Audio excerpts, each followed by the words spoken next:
दिल्ली पहुंच जाते हैं, जहां घर के अंदर पहुंचते ही लोगों की भीड़ देख प्रीति परेशान हो जाती है। प्रतीक दिल्ली में जॉइंट फैमिली के साथ रहता था, लेकिन जॉब की वजह से अपनी मां के साथ दूसरे शहर में शिफ्ट हो जाता है, जहां उसकी प्रीति के साथ लव मैरिज हो जाती है, जिस पर बहू को नापसंद करते हुए उसकी मां पूरा समय प्रीति को परेशान करने के तरीके निकालती रहती है। प्रीति, कहाँ हो? सुबह का नाश्ता दोपहर में खिलाओगी क्या? इसमें प्रीति और प्रतीक ऑफिस जाने के लिए तैयार हुए कमरे से बाहर आते हैं, जिसे देख सास प्रीति पर भड़कने लगती है।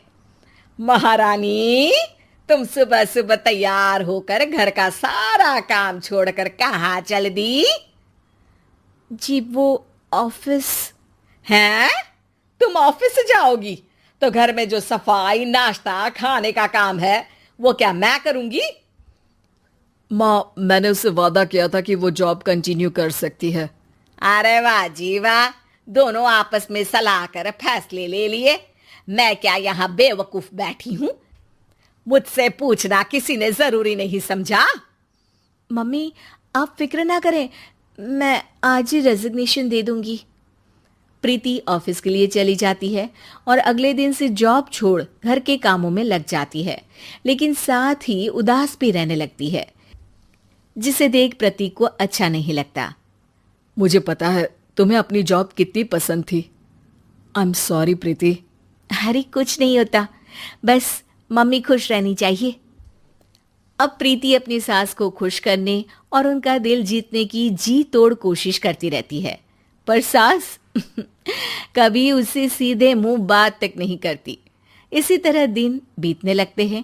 एक शाम प्रतीक ऑफिस से परेशान घर वापस आता है। माँ, चाची का फोन आया था। दादी की तबीयत बहुत खराब है, हमें दिल्ली जाना होगा।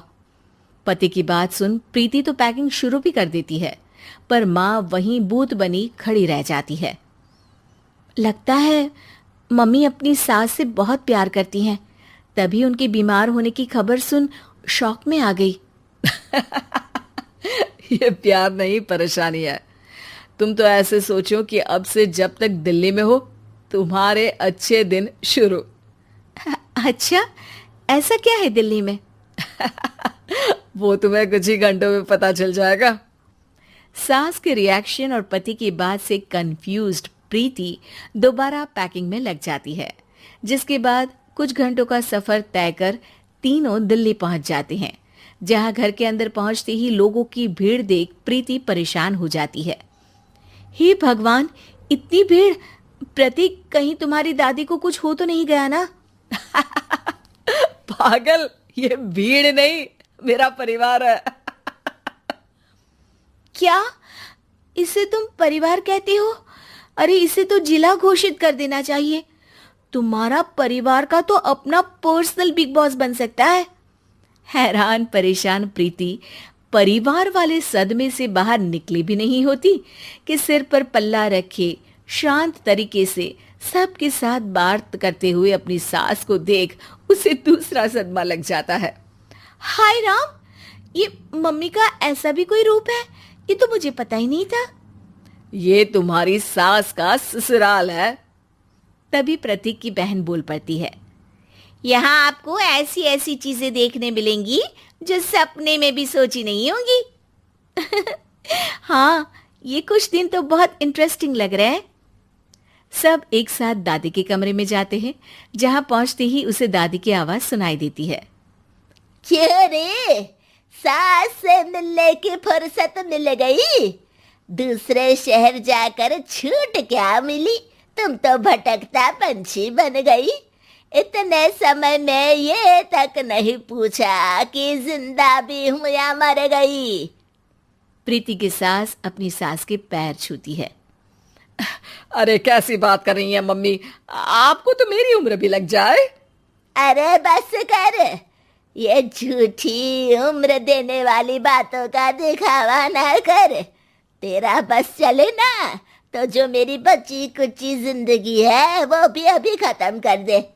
अरे बहू कहाँ है? इस पर सास प्रीति को दादी से मिलवाती है। दादी प्रीति को बहुत प्यार देती है। क्यों बहू, तेरी ये सास परेशान तो नहीं करती ना? अगर करती है तो अभी बता दे, मैं इसकी क्लास लगा दूंगी। अरे कैसी बात कर रही हैं माँ जी, भला मैं क्यों किसी को परेशान करूंगी। प्रीति अपनी सास का ये रूप एंजॉय कर ही रही होती है कि तभी चाची वहां आकर प्रीति को अपने साथ ले जाती है। सास की क्लास लगते देख जो खुशी मिल रही थी वो तुम्हारे चेहरे से साफ पता चल रही थी, इसीलिए ले आई, क्योंकि अगर उन्हें पता चल जाता तो तुम्हारी खैर नहीं थी। थैंक यू चाची जी। चाची और प्रीति घर में झूले पर बैठी बात कर ही रही होती है कि उसकी सास भी वहां आ जाती है। मतलब यहाँ सारा काम मैं करूं और तुम बैठी हंसी ठिठोली करो? अरे चलो जाओ, खाना बनाओ। सास प्रीति को डांट कर काम करने भेज देती है, जिसे दादी देख लेती है और एक बार फिर सासू माँ की क्लास लग जाती है, जिसे पूरा परिवार मजे से खड़ा होकर देखने लगता है। क्यों रे, मैंने तुझे काम बोला और तू उस बच्ची को परेशान कर रही है? सास की कोई इज्जत रह गई है इस घर में या नहीं? यहाँ खुद की सास होते हुए भी ज्यादा बड़ी बन रही है। अब नहीं मम्मी जी, मैं तो बस थोड़ी मदद के लिए बोल रही थी। सास रसोई में जाकर काम करने लगती है और दादी प्रीति को लेकर वहां से चली जाती हैं। इसी तरह एक हफ्ता बीत जाता है, जिसमें दादी अपनी बहू को डर, इज्जत और प्यार का फर्क समझाती रहती है और प्रीति उसका मजा लेती है। वापस जाते हुए दादी प्रीति और उसकी सास दोनों को अपने पास बुलाती है। मेरी बहू जिद्दी और अड़ियल है, इसलिए उससे हमेशा सही काम करवाने के लिए मुझे सख्ती करनी पड़ती है। लेकिन तुम्हारी बहू अच्छी है, तेरी खुशी के लिए वो अपनी जॉब और सपने भी छोड़कर घर में बैठी है। अपनी बहू के साथ प्यार से रहो। और प्रीति, अगर अभी भी तुम्हारी सास परेशान करे ना, तो फिर तुम्हें पता चल ही गया है कि शिकायत कहाँ करनी है। जी, अपनी सास की ससुराल में उनकी सासू माँ के पास।